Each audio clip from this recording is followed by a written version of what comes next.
There was a man named Job, living in the land of Uz. He worshipped God and was careful not to do anything evil. He was a man of complete integrity. He had 7 sons and 3 daughters, a family that reflected the fullness of his blessings. He was by all accounts the richest man in the East. His wealth was not merely in gold, but in the life that teemed across his lands. He owned 7,000 sheep, 3,000 camels, 1,000 head of cattle, and 500 donkeys. He also had a large number of servants to maintain this vast estate.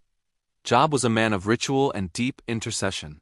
Every morning, after his children had finished a cycle of their frequent feasting, Job would get up while the dew was still on the grass and offer a sacrifice for each of them. He worried for their souls, thinking, "It may be that my children have sinned and even silently cursed God in their hearts." Job did this faithfully, day after day, year after year, building a hedge of prayer around his household. One day the heavenly beings came to appear before the Lord, and Satan, the accuser, was among them. The Lord, seated upon a throne of light that defied human description, looked upon the accuser and asked him, "Where have you been?" Satan answered with a voice like the shifting of dry sand, "I have been walking here and there, roaming around the earth, watching the ways of men." The Lord then spoke with a pride that shook the foundations of the heavens. "Did you notice my servant Job?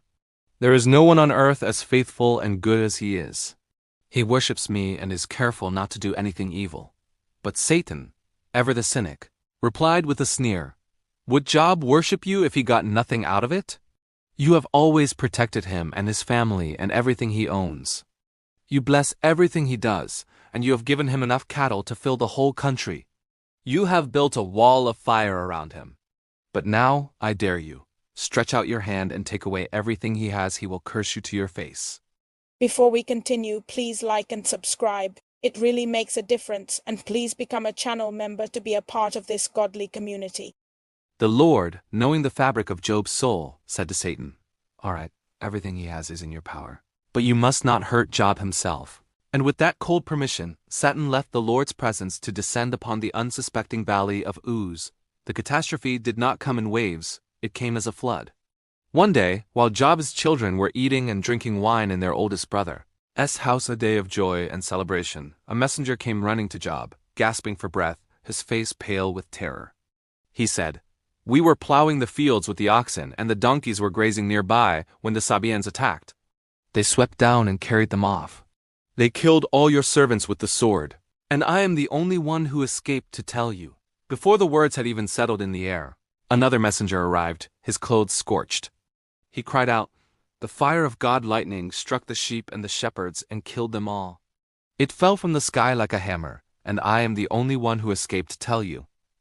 Even as he spoke, a third messenger stumbled in from the dunes and said, "3 bands of Chaldean raiders attacked us from the flanks.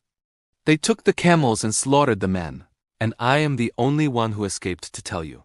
Finally, a 4th messenger, trembling and weeping, delivered the killing blow. "Your children were feasting at their oldest brother's house, when suddenly a terrific wind came screaming from the desert and struck the 4 corners of the house. It collapsed on the young people, and they are all dead. I am the only one who escaped to tell you." Then Job got up. In the silence that followed the messenger's cries, he tore his clothes in a fit of agonizing grief. He shaved his head, baring his scalp to the sun, and threw himself face downward on the ground. But he did not scream in rage. He fell in worship. He whispered into the dust, "I was born with nothing, and I will die with nothing. The Lord gave, and now he has taken away. May his name be praised."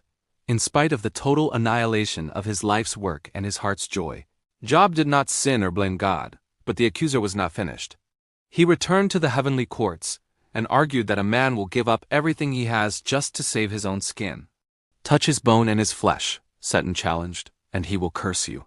The Lord granted this final trial, sparing only Job's life. Satan struck Job with terrible, loathsome sores from the soles of his feet to the top of his head. Job, once the prince of the East, now sat in the town's garbage heap among the ashes, scraping his oozing sores with a piece of broken pottery to find any moment of relief.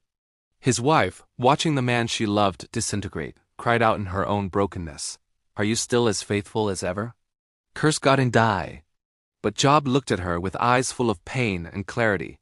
"You are talking like a fool," he said softly. "When God sends us something good, we welcome it. How can we complain when he sends us trouble? Even then, in the stench of the ash heap, Job said nothing against God. Subscribe for part 2. Thanks for watching, and if there are any Bible stories you want to see animated, please comment down below. May the Lord bless you.